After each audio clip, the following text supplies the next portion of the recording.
بسم الله الرحمن الرحيم السلام عليكم ورحمة الله وبركاته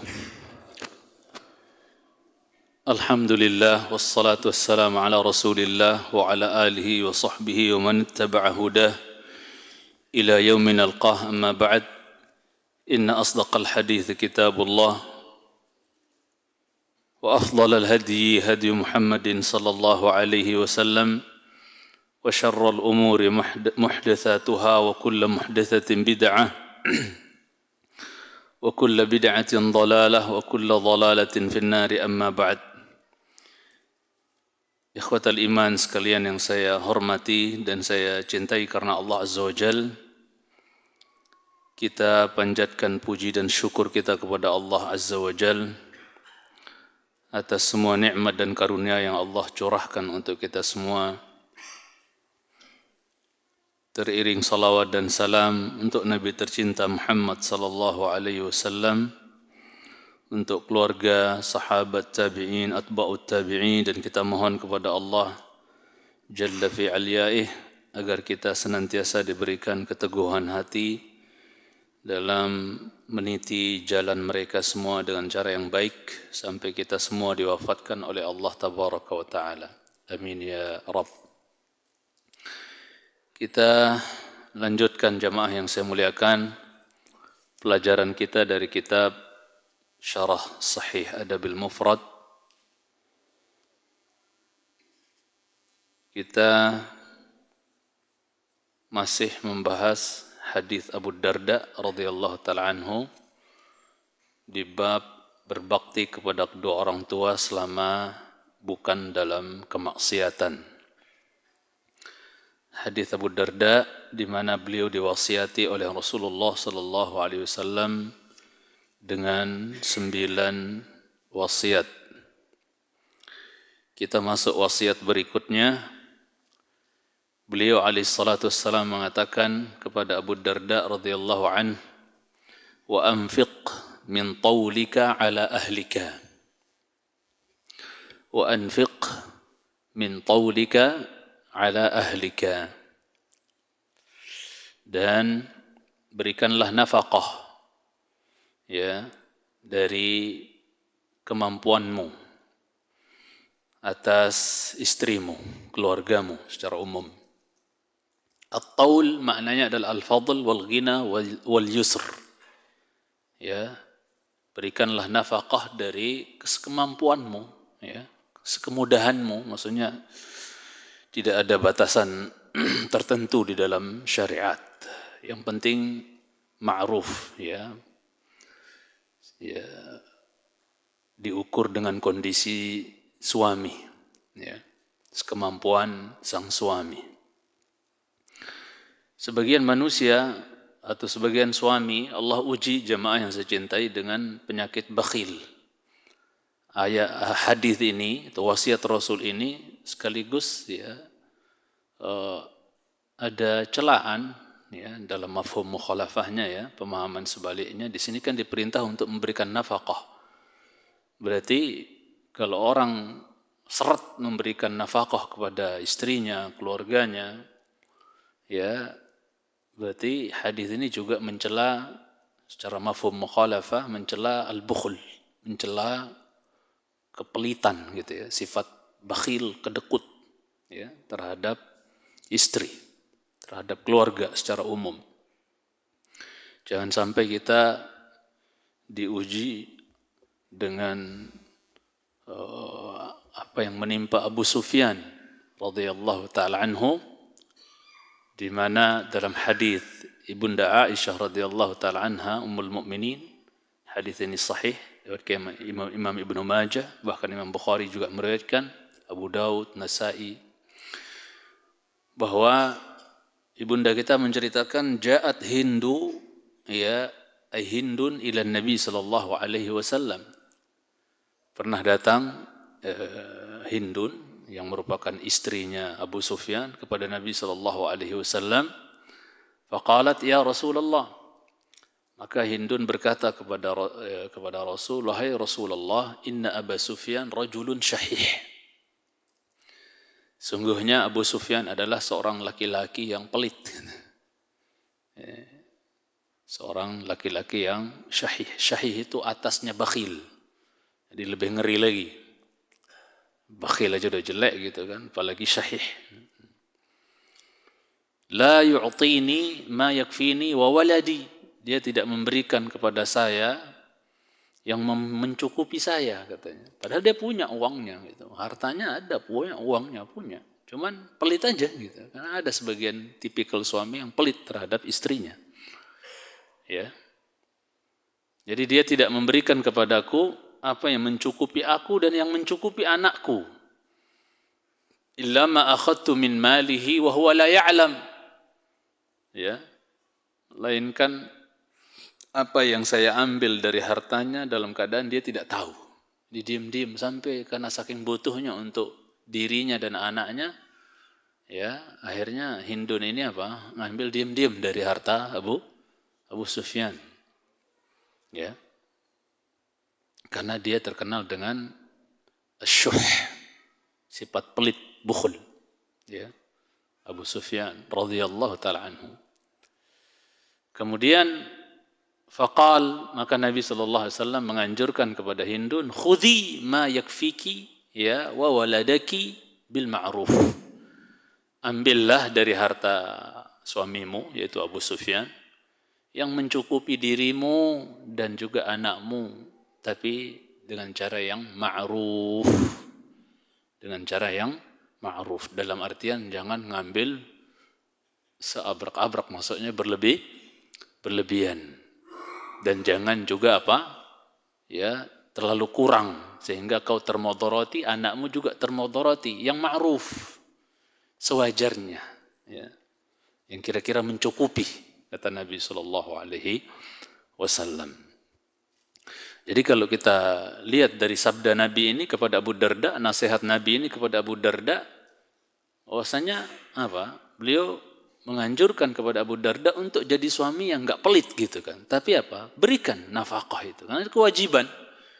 Kewajiban sebagai seorang suami untuk dia memberikan nafkah kepada keluarganya, terutama sang istri yang mencintai karena Allah tabaraka wa taala. Karena sekali lagi mereka ya ada hak atas kita selaku suami. Antum sering mendengar hadis Jabir bin Abdullah radhiyallahu taala anhuma, ya, diriwayatkan Imam Abu Dawud, ya, Ibnu Khuzaimah, Imam Nasai juga meriwayatkan dalam Al-Kubra bahwa Nabi SAW pernah bersabda, ittaqullaha fin nisa. Takut kalian kepada Allah tentang urusan istri, tentang urusan wanita. Ya. Satu di antara dua hamba Allah yang lemah, yang Nabi menyempitkan celah ya untuk kita menyampaikan kezaliman kepada mereka, untuk ya menyalurkan atau menyampaikan kezaliman kepada mereka, disempitkan jalannya oleh Nabi. Allahumma inni uharriju haqqad dha'ifain, kata Nabi SAW. Ya Allah, aku sesungguhnya menyempitkan ya hak kedua orang lemah, kata beliau SAW. Dalam artian jangan sampai kezaliman sampai ke mereka berdua itu. Awas, hati-hati kalian, hai umat Muhammad. Nabi telah menyempitkan jalur kezaliman untuk dua orang. Yang pertama siapa? Al-yatim. Yang kedua siapa? Al-mar'ah. Yang pertama ada anak yatim, yang kedua apa? Perempuan, wanita, istri. Itu betul-betul disempitkan oleh Nabi jalurnya. Jangan zalimi. Ya, hari ini banyak sekali manusia yang zalim terhadap istrinya. Hatta kadang udah ngaji pun banyak yang zalim sama istrinya. Hati-hati kita. Harusnya kita yang sudah ngaji ini contoh, qudwah bagi yang ya lain dalam hal ihsan kepada istri kita. Berlaku ma'ruf, muasyarah yang ma'rufah terhadap istri kita. Dan itu laki-laki sejati versi Rasul sallallahu alaihi wasallam, khairukum li ahli. Sebaik-baik kalian adalah yang paling baik terhadap siapa? Istri. Kemudian kata beliau, takut kalian kepada Allah tentang urusan perempuan. istri di sini dalam hal ini. Fa innakum akhadtumuhunna bi amanatillah. Sesungguhnya kalian telah mengambil mereka, istri-istri kalian tersebut dengan amanah dari Allah. Jadi istri kita ini amanah jemaah yang Allah titipkan. Jangan sampai kita berkhianat kepada Allah terkait tentang titipannya ini, amanahnya ini, yaitu istri. Ya, jadi jangan kita berpikir, waduh, maksudnya membatasi ini amanah dari orang tuanya, tolong ya jaga anak, jaga putri saya, nak ya, dan seterusnya. Oh ini amanah dari mertua saya. Enggak, ada yang lebih besar untuk engkau pikirkan. Amanah dari siapa? Ya, Rasul katakan, fa innakum akhadtumuhunna bi amanatillah. Sungguhnya kalian mengambil mereka, istri-istri kalian tersebut, nikahi mereka itu dengan amanah dari Allah Azza wa Jalla. Oke, orang tuanya ngasih kita amanah untuk kita jaga, hormati, ya, sayangi, cintai. Tapi ada amanah yang lebih berat di pundak kita yang Allah letakkan, subhanahu wa ta'ala. Amanah dari Allah Azza wa Jalla. Ini menurut sabda Nabi kita sallallahu alaihi wasallam, berdasar sabda Nabi kita sallallahu. Wastahlaltum furujahunna bi kalimatillah, dan kalian halalkan kemaluan mereka, istri-istri kalian tersebut dengan kalimat Allah. Ya. Ya, maksudnya kata para ulama dengan adanya ijab qabul, kalian halalkan. Di syarah hadis ini oleh para ulama diterangkan bi kalimatillah di sini yang dimaksud adalah apa? Ijab dan qabul. Kalian halalkan kemaluan mereka. Nah, kemudian Rasul katakan wa innalakum alaihinna alla yuti'na furushakum ahada, ay ahadan takrahunahu. Dan sesungguhnya bagi kalian wahai kaum suami, ya, atas istri-istri kalian tersebut apa? Ada hak. Kita jadi suami punya hak. Kita udah Masya Allah tunaikan amanah Allah, kita jaga, kita nafkahi, kita hormati, kita sayangi, kita lindungi, kita ayomi, kita ajarkan, kita didik.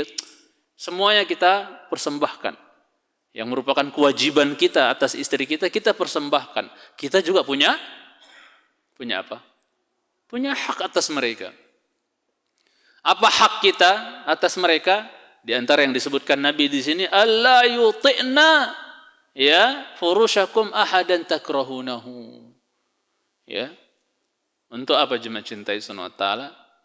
Enggak boleh ya ada orang yang kalian enggak suka sampai apa? Sampai menginjak atau menjamah apa? Kasur kalian. Dalam artian apa di sini? Enggak boleh istri itu untuk serong, ya.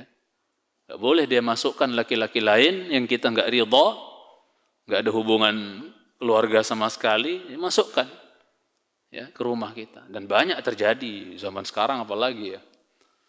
Ya, perselingkuhan dan seterusnya. Ya. Allah musta'an.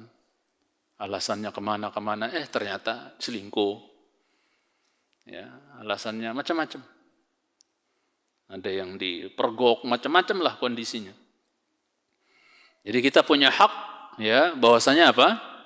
Bahwasanya istri-istri kita itu enggak boleh kasurnya itu diinjak laki-laki lain yang kita tidak sukai, ya. Enggak boleh sampai dia, ya, serong, selingkuh dan seterusnya. Waliyadzubillah. Fa in fa'alna dzalik, kalau sampai istri tersebut melakukan hal tersebut, dia masukin tuh laki-laki ke rumah kita yang kita enggak ridhoi, sampai masuk ke kamar, duduk di kasur, apalagi sampai tidur, waliyadzubillah.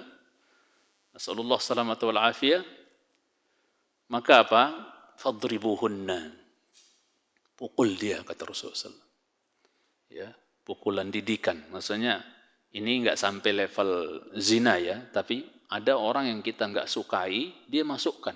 Yang kita khawatirkan bakal terjadi fitnah kalau orang itu masuk gitu kan. Hal-hal yang tidak diinginkan bisa saja terjadi gitu kan. Ternyata dibolehkan masuk. Oh cuman temen kok, dulu temen SMA atau temen, misalnya. Atau siapa, dan seterusnya. Padahal bukan mahram misalnya. Ya. Atau bahkan dia mahram tapi dia punya, maksudnya dia keluarga, kerabat, cuman dia punya karakter yang buruk. Sehingga suaminya nggak suka untuk orang itu masuk ke rumahnya. Entah dia suka maling kayak, dia suka nggodain perempuan kayak apa, yang istrinya jadi nggak aman gitu, walaupun dia kerabat mungkin. Pokoknya suaminya nggak senang kalau orang itu masuk gitu. Maka kewajiban istri untuk taat, patuh. Oh sorry, suami saya nggak mengizinkan, dan seterusnya. Harus tegas gitu kan.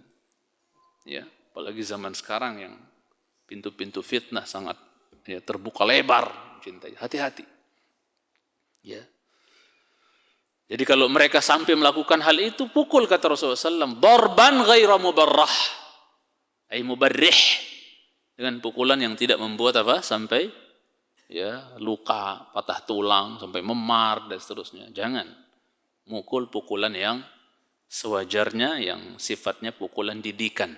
Saya sering sampaikan, sebagian salaf mempraktekkan pukulan untuk mentakdib, untuk mengajar, mendidik istri itu hanya dengan apa?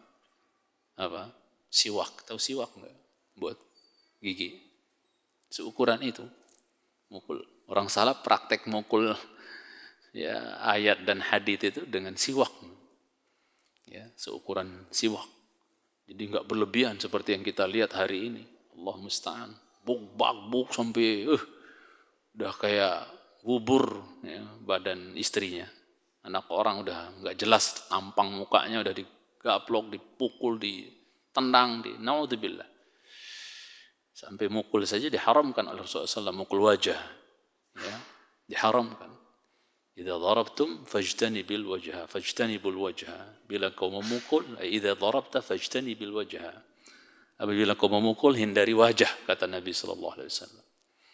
Kemudian walahunna alaikum rizquhunna. Ini sesuai dengan pembahasan kita. Akhir hadis ini sesuai dengan pembahasan kita. Bahwasanya apa? Kata Rasul di riwayat di nasihat terhadap Abu Darda, anfiq min taulika. Berikan nafkah sekemampuan kita.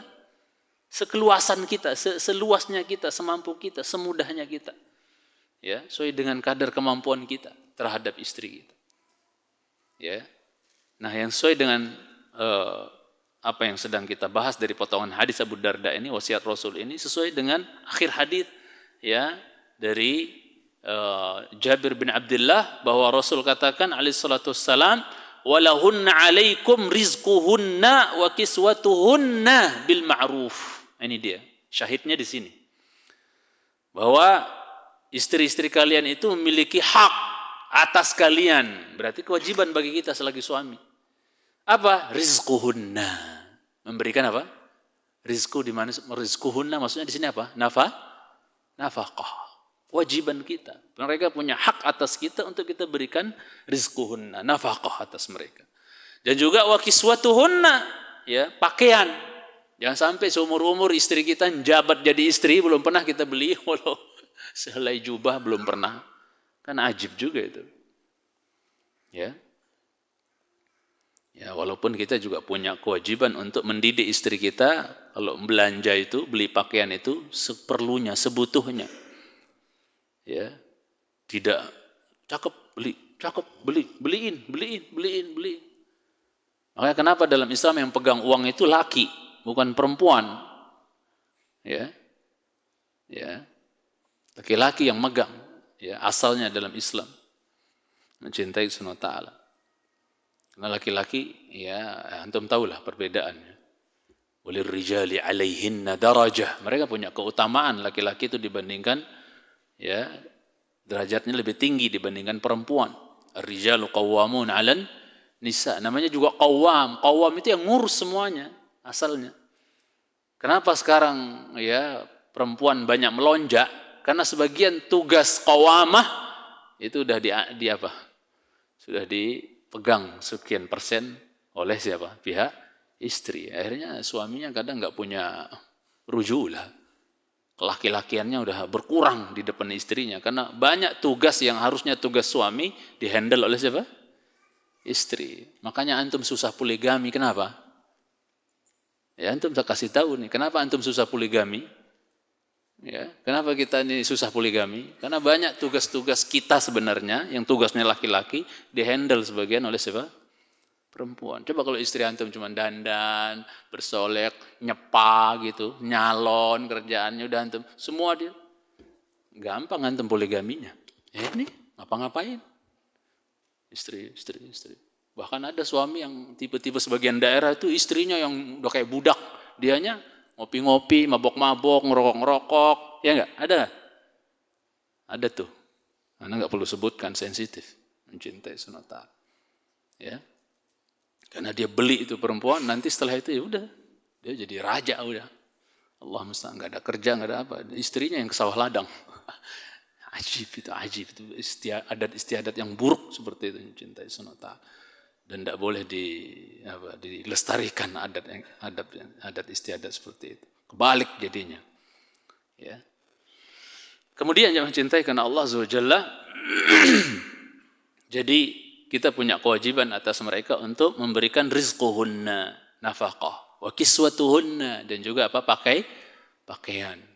Belikanlah pakaian istri kita yang memang butuh, kan ini udah jelek nih, beliin dong. Ya. Tapi ya ketika istri kelewatan, dia jadi abdul khamisah, yang Rasulullah katakan ta'isa abdul khamisah, celakalah budak pakaian. Jangan sampai ibu-ibu jadi budak pakaian. Ya. Jangan sampai ibu-ibu jadi budak pakaian. Ya. Dan ini tidak hanya untuk ibu-ibu ya, laki-laki juga jangan jadi budak pakaian. Ya. Kadang-kadang mau pergi ngaji aja, ambil waktu 5 menit sendiri untuk yang mana yang biar keren, biar cakep. Makanya anak pribadi sekarang berusaha untuk apa? Udah dah, biar nggak jadi budak pakaian, udah simpel aja. Mau kajian udah putih, udah semuanya sama semua. Ya. Ini kalau untuk penasaran, Ustaz kok nggak pernah ganti-ganti baju ya? Banyak putih, enggak satu. Ya. Supaya ya udah nggak mau banyak-banyak ya. Ya paling banter 6 udah. Ya, ganti-ganti putih. Biar kita nggak jadi abdul khamisah. Rasulullah ta'isa abdul khamisah. Ya, celaka. Ya, budak-budak pakaian. Berjam-jam, bermenit-menit kadang udah habis waktu hanya untuk, apalagi mak-mak kadang-kadang mau ngaji dulu, ditunggu suaminya, pilih dulu. Udah kayak orang jualan. Ya. Itu takutnya kita kena dengan hadis itu. Belilah ya sesuatu itu karena kita hajat, karena kita butuh, bukan karena mau. Kalau karena mau semuanya pengen diborong, mallnya juga sekalian diangkut aja. Ya. Makanya Umar bin Khattab pernah mengatakan, "Akullama ishtahita ishtaraita?" Apa setiap apa yang kau bersyahwat, pengen, mau, mesti dibeli? Gitu kan. Itu enggak bagus. Tipe seperti itu. Belilah karena memang udah butuh nih. Ya, udah ini agak kusam dah nih, pengen yang baru udah. Karena semuanya akan dimintai pertanggungjawaban nanti di hari akhirat. Mencintai sunata. Dari mana duitnya? Dari ini. Buat apa? Buat koleksi pakaian ya Allah. Padahal dalam setahun kalau dipakai, yang ditumpuk-tumpuk itu, yang digantung-gantung dan seterusnya. Ya. Makanya kalau mau meringankan hisab di hadapan Allah, ya milikilah sesuatu yang kira-kira kita sudah siap dengan jawaban nanti kalau Allah tanya. Paham maksud saya? Milikilah sesuatu ya yang kira-kira nanti kita udah siap apa enggak di hadapan Allah kita ya menjawab gitu kan. Mencintai sunnatallah. Buat apa yang kita beli itu, buat apa gitu kan. Harus siap kita. Saya, antum harus siap kita dengan jawaban mencintai sunnatallah. Baik. Kemudian ikhwatal Islam yang saya cintai karena Allah tabaraka wa taala. Jadi Nabi kita menasihati siapa namanya? Sahabat Abu Darda, wa anfiq min taulika ala ahlika. Ini perintah untuk kita memberikan nafkah dengan cara yang ma'ruf kepada istri kita. Karena melalaikan memberi nafkah kepada istri kita secara umum, keluarga, di situ ada anak-anak kita, itu kantong dosa jemaah kalau kita lalaikan. Itu sendiri udah kantong dosa. Nabi bersabda, hadis Imam Ahmad, Abu Daud, Al-Hakim, dan hadis ini sahihul isnad. Nabi bersabda, kafa bil mar'i ithman an yudayyi'a man yaqut.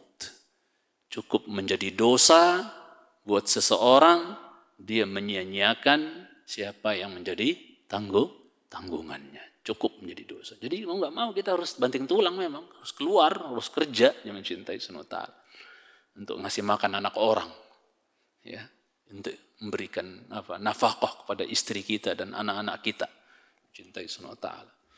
Dan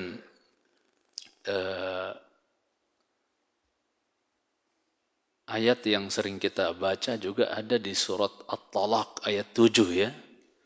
Di situ sesuai dengan hadis ini, persis dengan hadis ini yang sedang kita bahas. Nasihat Rasul, wasiat Rasul kepada Abu Darda. Berikan nafkah kepada istrimu dengan kemampuanmu, selapangmu maksud kita kalau kita boleh bahasakan. Di dalam surah At-Talaq Allah berfirman apa?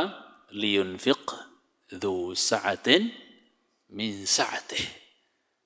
Hendaknya ya orang yang memiliki kemampuan, kelapangan, maksudnya di sini posisinya adalah suami, ya. Apa? Hendaknya dia memberikan nafkah. Liyunfiq kata Allah Azza wa Jalla. Ya. Min sa'atih, sesuai dengan keluasan dia, kemampuan dia. Dan ini menuntut juga istri untuk tidak menuntut kepada suaminya melebihi batas kemampuan suami. Sebagaimana kasus istri-istri Nabi yang pernah terjadi. Pernah terjadi enggak? Sampai Nabi menghajar istri beliau berapa? Sebulan, 29 hari.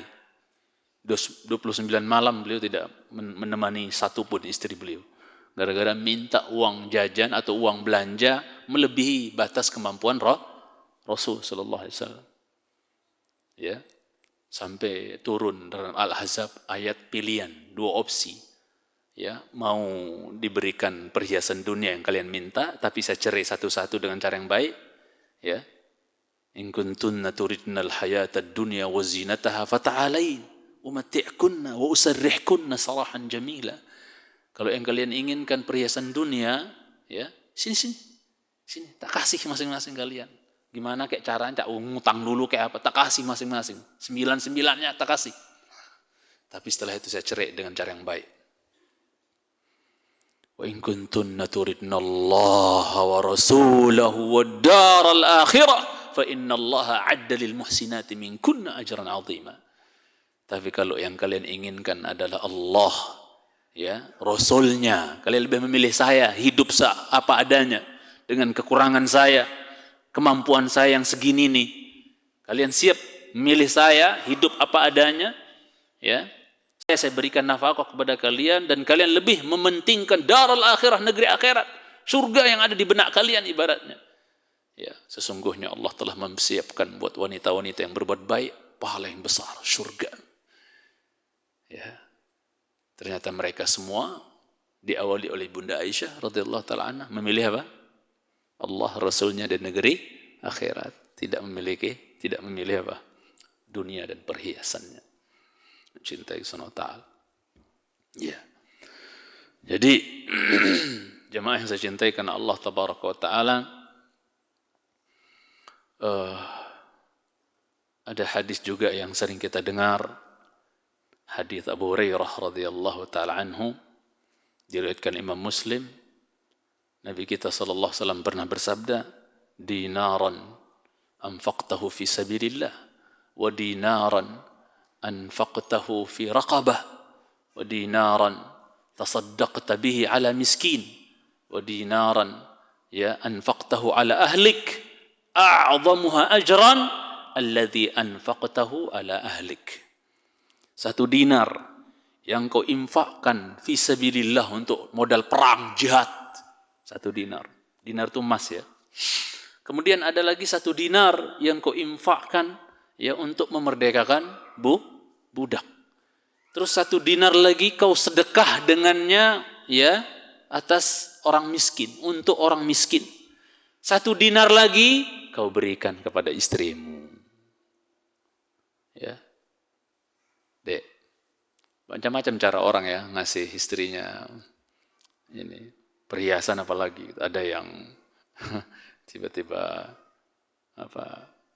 ngejutin gitu kan, lagi makan bareng tentunya cicak katanya ditaruhin emas di depan. Wah, langsung Masya Allah. Macam-macam cara orang. Ya. Ala kulli hal, 1 dinar yang kau berikan kepada istrimu, 1 dinar untuk jihad, ya, biaya perang, 1 dinar untuk merdekakan budak, 1 dinar untuk orang miskin, 1 dinar untuk istri, yang lebih besar pahalanya di sisi Allah, kata Rasul, yang mana? Yang buat jihad? Enggak. Yang mana? Yang kau infakkan kepada siapa? Kepada istrimu, kata Rasulullah sallallahu alaihi wasallam. Ya, jadi enggak main-main dia mencintai Subhanahu wa taala. Keutamaan dari kita memberikan nafkah kepada istri kita sampai 1 remah. Remeh apa namanya? Yang jatuh, nasi jatuh 1 biji, apa namanya? Remah namanya ya. 1 remah yang kita naikkan ke mulut istri kita ibaratnya, itu dinilai apa? Sedekah. Nabi sebutkan seperti itu. Bagaimana kalau bersuap-suap, berpiring-piring sudah. Bertahun-tahun kita kasih makan anak istri kita, Masya Allah, itu berapa sedekah antum sudah itu? Allahu Akbar. Ihtisab jemaah. Jadi jangan antum cari nafkah ya, buat beli beras, beli sayur, lauk pauk dan seterusnya, kasih makan anak istri kita, gizi anak. Jangan antum cuman jadikan sebagai seremonial semata, kewajiban rutinian rutiniah harian. Jangan. Semata-mata itu jangan, mesti ihtisab. Hatta dari 1 remah, ibarat bagaimana bersuap-suap, bagaimana berpiring-piring gitu kan.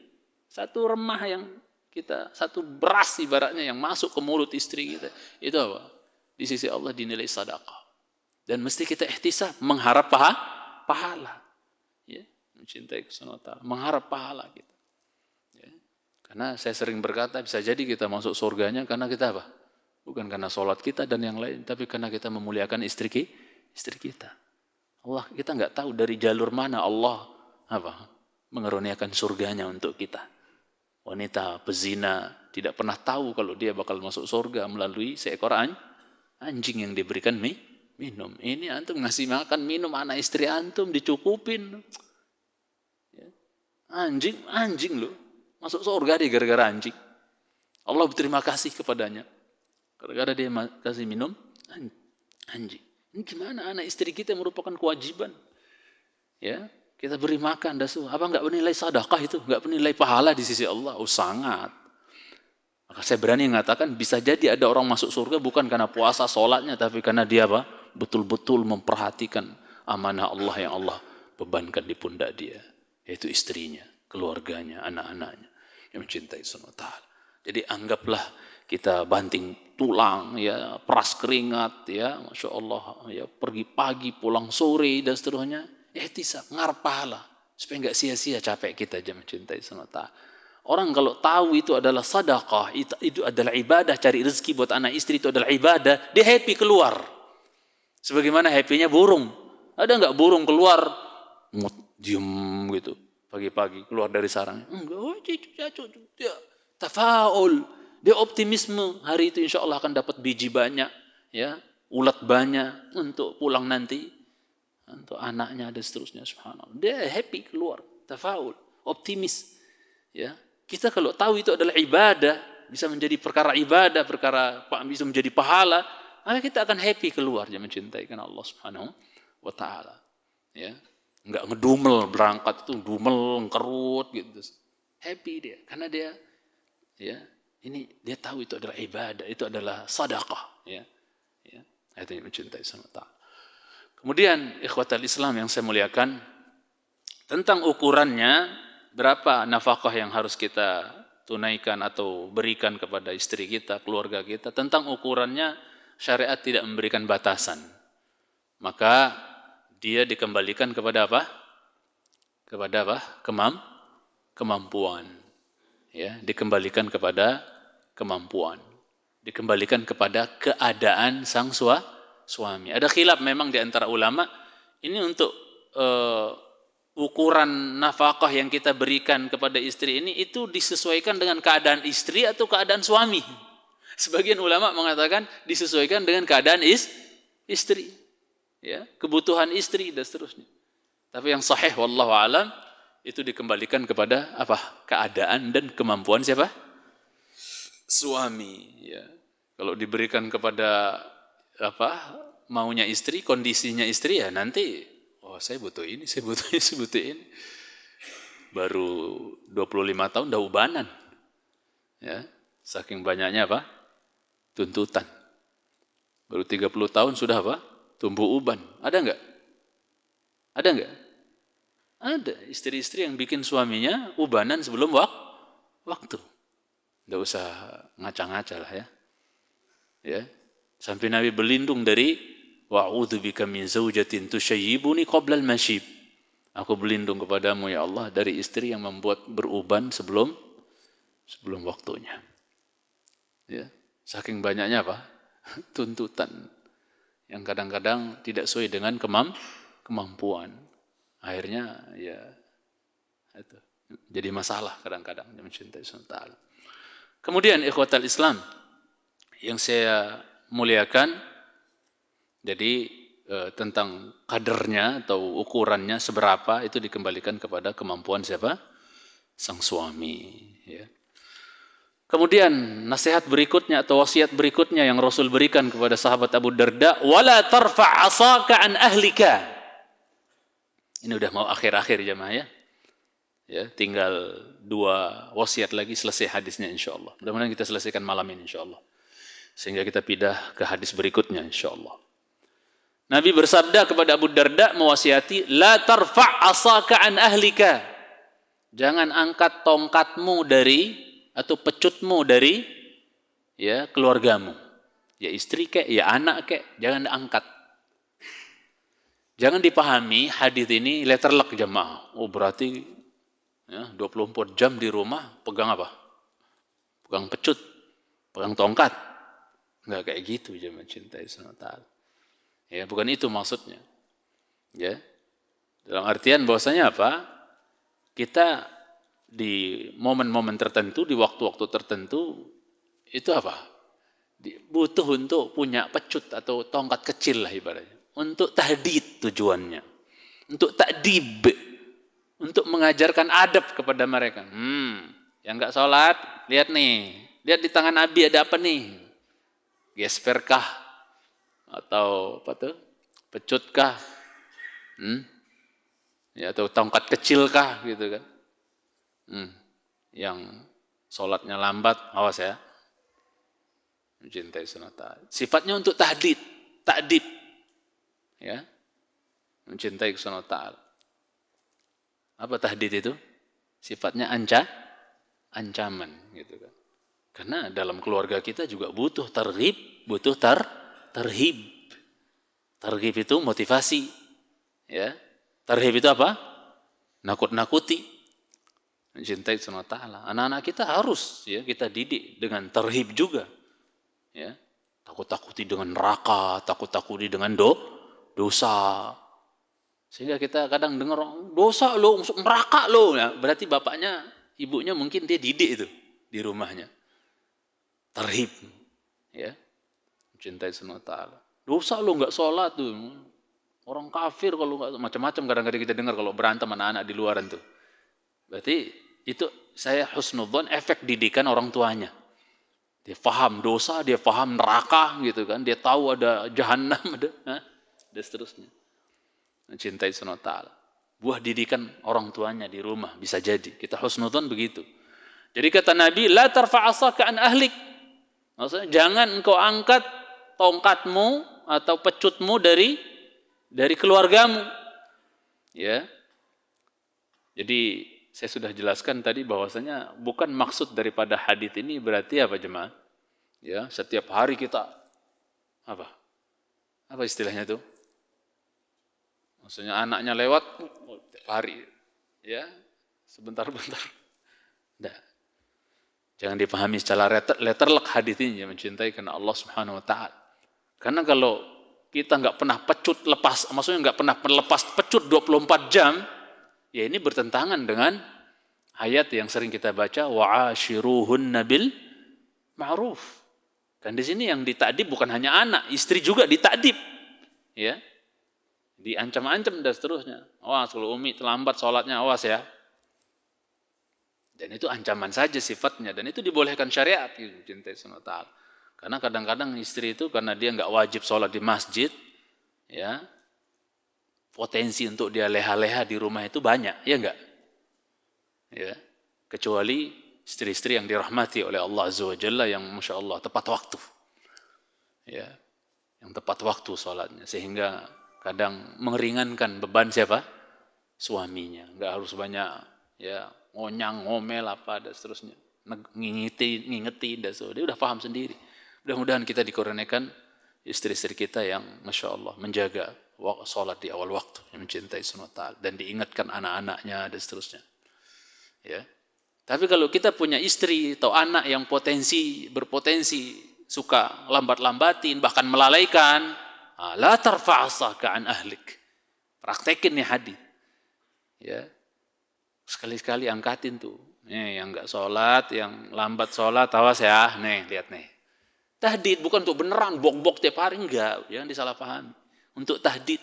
Bahkan dalam sebagian riwayat, sebagian sahabat itu gantung pecut di mana? Di tembok. Buat apa? Tahdid.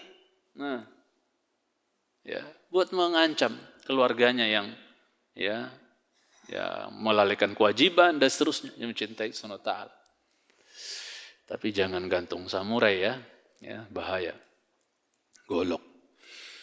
Kemudian yang mencintai karena Allah Tabaraka wa Ta'ala, jadi kalau 24 jam gak pernah lepas ya karena salah paham dengan hadis ini ya bertentangan dengan ayat yang memerintahkan wa ashiruhunna bil ma'ruf, pergauli mereka dengan cara yang baik kata Allah Subhanahu wa Ta'ala.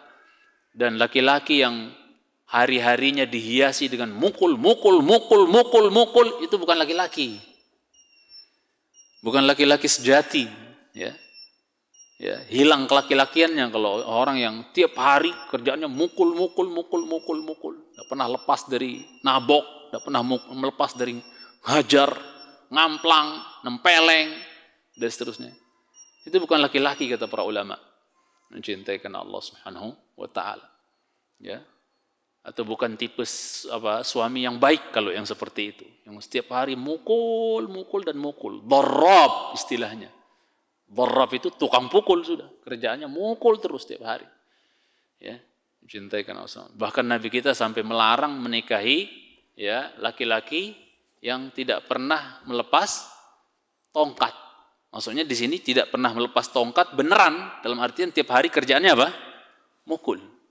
Ya, Nabi SAW menasihati seorang wanita untuk tidak menikah dengan laki-laki yang tidak pernah melepas tongkat dari atiqihi, dari apa? Bunda yang mana-mana waktu hajar terus. Ini sedikit hajar. Kalau sifatnya mengancam kayak tadi berdasarkan wasiat Rasul kepada Abu Darda, oke, awas ya. Tapi kalau mukul beneran tiap hari, dihajar istrinya, anaknya, dan seterusnya, sampai ada yang bunuh gitu kan, na'udzubillah. Sampai Rasul mewasiatin wanita untuk tidak menikahi laki-laki yang tidak pernah pundaknya lepas dari tongkat. Tongkat untuk mukul maksudnya, dia mencintai karena Allah Subhanahu wa Ta'ala. Jadi dalam menasihati atau merubah istri atau anak kita, asalnya bukan pukulan. Asalnya adalah apa? Fa'idhuhunna. Kalau mereka nusyuz, kalau mereka maksiat, membangkang, asalnya bukan pukulan. Pukulan belakangan. Apa duluan? Fa'idhuhunna. Nasihat. Baru yang kedua apa? Wahjuruhunna. Pisah ranjang. Baru yang ketiga, wadribuhunna. Baru mukul. Itu pun ada aturannya. Silakan adzan. Alhamdulillah wassalatu wassalamu ala Rasulillah wa ala alihi wa sahbihi wa man wala. Amma ba'd. Jadi saya tegaskan lagi jemaah, kalaupun kita mendidik istri kita sampai dengan cara pukulan, itu jangan sampai mengeluarkan darah atau patah tulang atau memar dan seterusnya. Sampai sebagian masyayikh saya dengar menjelaskan bahwa kalau ada suami sampai mukul istrinya sampai berdarah-darah, itu dhahabat rujulatuhu, kelaki-lakiannya hilang pada hakikatnya. Bahkan la yashummu raihatar rujulah, laki-laki yang seperti itu tidak mencium aroma kelaki-lakian hakikatnya. Ya, dia bukan laki-laki yang sebenarnya laki-laki yang seperti itu. Ya, laki-laki yang benar itu dia ya namanya juga qawam gitu kan. Ya, Qawam yang benar itu enggak sampai menzalimi, sampai membuat darah-darah dan seterusnya. Dia mencintai karena Allah Subhanahu wa taala, ya. Ya, bahkan ada orang sampai patah gigi istrinya, dihajar istrinya sampai patah giginya. Karena setelah tahu dari penjelasan ahli ilmu, orangnya keras, memang sterok badannya, kenceng. Ya, istrinya dipukul sampai Allah musta'an, sampai mau nuntut, mau laporin, tapi dia sabar gitu. Itu walaupun dia kenceng, itu bukan laki-laki sebenarnya, bukan sebenar-benar laki-laki itu. Bahkan tidak mencium rujulah, ya, tidak mencium kelaki-lakian yang sebenarnya itu enggak kecium oleh dia sifat atau karakter laki-laki sejati, ya, kata ahli ilmu seperti itu. Jadi kalaupun memukul, Nabi sebutkan darban ghaira mubarrah, pukulan yang tidak membuat luka. Mencintai SWT.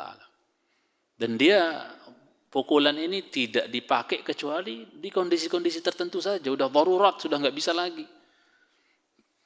Kapan itu? Ketika sang istri sudah nusyuz. Apa nusyuz?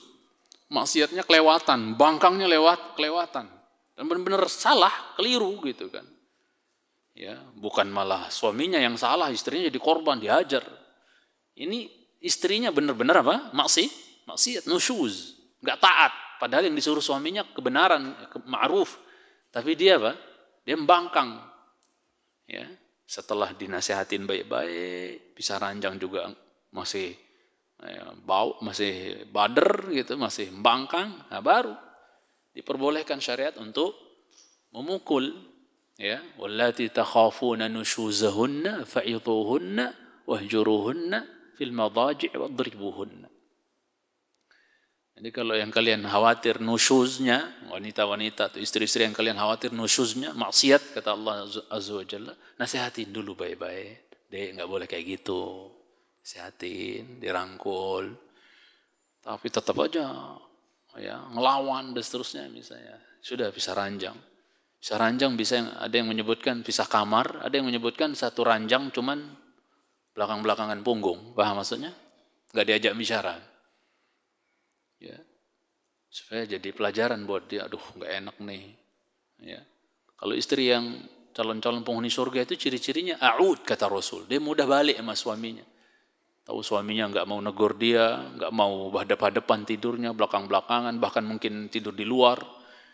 Kalau wanita yang penghuni surga itu ciri-cirinya dia a'ud. Dia segera ambil tangan suaminya. La adzuqu ghamdan hatta tarda.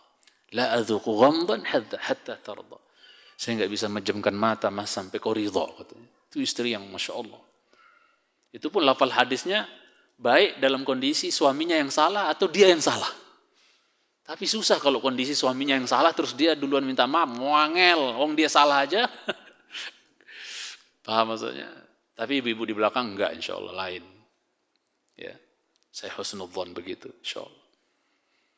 Bahkan dalam hadis idza zalamat, ya, ada yang membaca idza zulimat. Apabila suaminya yang zalim atau dia yang zalim, yang salah maksudnya, tetap aja dia, aku nggak bisa menjem mata mas sampai engkau ridha, aku nggak bisa tidur sendiri kayak gini, nggak normal gitu. Udah baikan dah. Masya Allah, itu wanita surga ciri-cirinya. A'ud, walud, ya, wadud, punya rasa cinta dan kasih sayang. Wadud, ya, walud, suka punya anak banyak. Ya, a'ud, cepat baliknya kalau clash sama suami. Enggak berhari-hari, enggak teguran berhari-hari. Ada suami istri lebih dari 3 hari enggak teguran. Bayangkan. Orang sama yang enggak ada hubungan apa-apa aja, saudara muslim di luar sana, enggak boleh lebih dari 3 hari kita enggak tegur-teguran. La yahillu limri'in an yahjura akhahu fawqa 3. Enggak boleh seorang itu tidak negor saudaranya lebih dari 3 hari. Cuek-cuekan. Bahkan ini termasuk orang yang diundurin pengampunan dosanya itu. Hatta yastaliha. Anziru hadaini hatta yastaliha, anziru hadaini hatta yastaliha, anziru hadaini hatta yastaliha, kata ya Allah Azza wa Jalla kepada malaikat. Undurin pengampunan dosa nih 2 orang sampai dibaikan, sampai 3 kali. Ini teman tidur suami istri pasangannya kok nggak saling tegur sampai berhari-hari kepiye gitu. Nggak normal gitu. Ya. Boleh lah, namanya Ali bin Abi Thalib sama Fatimah emang nggak ada clash sampai Ali pernah kailulah di masjid dan tidur di rumah. Tapi apakah itu berhari-hari? Nggak kayak sebagian orang berpekan-pekan karena nggak saling tegur sama teman sama istrinya, sama suaminya. Apa itu jangan cintai? Kayak nggak ngaji aja. Kalau orang awam yang nggak ngaji mungkin ya, tapi kita udah ngaji kayak gini, masa nggak dipraktek ilmunya gitu kan? Jangan cintai. Clash, ya. Tapi cepat balik gitu kan. Ya. Dan sebab-sebab yang bisa menjadikan clash itu berkelanjut terus itu segera ditutup jemaah. Berantem apa? Makanya para ulama menasihatin kalau istri misalnya lagi ngamuk-ngamuk nyanyi, apalagi lagi head itu, wah sekalian dia nantang cerai kadang-kadang. Udah aku keluar tuh aja anak muter keliling komplek wes biarin dia ngonyang di rumah ngomelin tembok nggak apa-apa. Ntar juga reda insyaallah. Ya. Cintai sunnah ta'ala. Ala kulli hal, yang mencintai sunnah ta'ala. Kalau kita kembali kepada cara Islam, ya insya Allah sih semuanya baik insya Allah ta'ala. Enggak sampai fatal akibatnya. Kemudian masalah nusyuz, jangan dipikir yang nusyuz itu cuman perempuan. Laki-laki bisa nusyuz enggak? Bisa. Jadi ibu-ibu jangan merasa terpojokkan. Perempuan mulu ini dibilang nusyuz. Laki-laki juga ada nusyuznya. Laki-laki juga bisa maksiat kepada suaminya, apa kepada istrinya, dengan dia zalim dan seterusnya kepada istrinya. Ya. Antum lihat nanti di An-Nisa ayat 128, itu laki-laki bisa nusus juga itu Allah sebutkan. Ya. Ya. Cintai sama wa ini imra'atun khafat min ba'liha nushuza. Coba. Berarti suami juga ada nususnya menurut Quran yang mencintai sama ta'ala. Ya kita berjuang suami istri jauh dari apa? Nusyuz ini. Maksiat. Mencintai karena Allah Subhanahu wa taala. Ya, istri jangan maksiat sama suaminya, sama suaminya, suami jangan maksiat sama istrinya. Karena dua-duanya ada nusyuznya yang mencintai Subhanahu wa taala dan sama-sama enggak boleh, ya. Ikhwatal Islam yang saya muliakan. Kemudian ya, berikutnya wasiat yang terakhir ya, kita sampaikan dari wasiat Rasul sallallahu alaihi wasallam kepada Abu Darda radhiyallahu taala anhu, wa akhifhum fillah azza wa jalla. Awas nak, jangan nanti Allah marah. Dek, istri kita misalnya, dek, enggak boleh kayak gitu, dek. Enggak takut sama Allah. Ini mungkin harus dihidupkan jemaah di tengah keluarga kita ya. Nakut-nakutin keluarga kita dengan Allah gitu. Ya. Kadang orang kalau ditakutin dengan laporin nanti sama bapakmu, laporin nanti sama ibu, atau ngomongin, kadang-kadang nggak mempan. Coba diingatkan dengan Allah Azza wa Jalla. Nggak takut sama azab, nggak takut kalau Allah murka, nggak takut kalau Allah marah. Anak-anak kita juga sama dididik kayak gitu, nggak boleh kayak gitu nak. Nanti Allah marah loh, ya, ntar Allah marah loh nak, nggak boleh kayak gitu, itu dosa loh nak, ya, dan seterusnya. Kalau kita terus kayak gitu bisa masuk neraka loh nak, dan seterusnya. Ancaman-ancaman seperti itu ada sunnahnya. Nabi yang bilang. Dan itu didikan Rasul kepada sahabat Abu Darda. Itu selevel Abu Darda diwasiatin kayak gini. Akhifhum fillah, takut-takuti keluargamu, ya istrimu, ya anakmu tentang Allah, dengan Allah gitu kan. Nanti Allah marah loh, awas. Jangan, gak boleh kayak gitu, itu haram, itu dosa, itu syirik itu, atau apalah. Takut-takutin. Ini terhadap sahabat Abu Darda. Bagaimana dengan kita jemaah? Harus lebih-lebih lagi kita takut-takutin, ya, itu istri dan anak-anak kita agar jangan bermaksiat kepada Allah Azza wa Jalla. Ingetin terus, apalagi urusan sholat misalnya, ingetin anak-anak kita yang sudah 7 tahun terutama itu, ya, rata-rata kita ini punya anak ya, ini ada yang 7 tahun apalagi atas itu, ingetin terus kepada Allah, ingetin urusan sholat, ingetin ibadah. Ancaman, ingetin di keluarga itu jemaah cinta. Biar ada takutnya kepada Allah. Ada larangan-larangan, jangan semuanya boleh. Sampai ada metode pendidikan yang nggak boleh ngelarang. Nggak usah kok ucapkan kata-kata jangan di hadapan anak. Itu didikan dari mana itu? Ya, namanya mendidik itu ya ada perintah, ada larangan. Quran aja pakai gitu kan. Ada perintah, ada larangan. Nabi aja sebaik-baik guru, ya, ma ra'aitu mu'alliman ahsan minhu sallallahu alaihi wasallam. Kata Muawiyah bin Hakam As-Sulami dalam hadis Sahih Muslim, saya belum pernah melihat guru terbaik dibandingkan Rasul sallallahu alaihi wasallam. Itu pun beliau ada perintah, ada larangan mencintai sunnah ta'ala. Jangan nak, jangan, itu nggak boleh, itu nggak sopan dan seterusnya. Ingetin, jangan semuanya, nggak pernah ditegur anaknya ketika keliru atau salah, nggak pernah ditegur. Jadi semuanya dianggapnya boleh, nggak ditegur nih, ya boleh berarti. Nah, itu yang mencintai karena Allah Subhanahu Wa Taala. Taib. Jadi perintahkan ya apa yang menjadi kewajiban, apalagi urusan sholat ya, umur 7 tahun udah suruh sholat anak-anak kita. Hadis Ahmad ya juga Abu Daud, hadis sahih, Nabi bersabda, "Muru auladakum bis shalah wa hum abna'u sab'i sinin wadribuhum 'alaiha wa hum abna'u 10 sinin." Suruh anak kalian sholat umur 7 tahun, pukul kalau enggak mau sholat umur berapa? 10 tahun. Wa farriqu bainahum fil madaji'. Pisahin ranjang kalau sudah 10 tahun.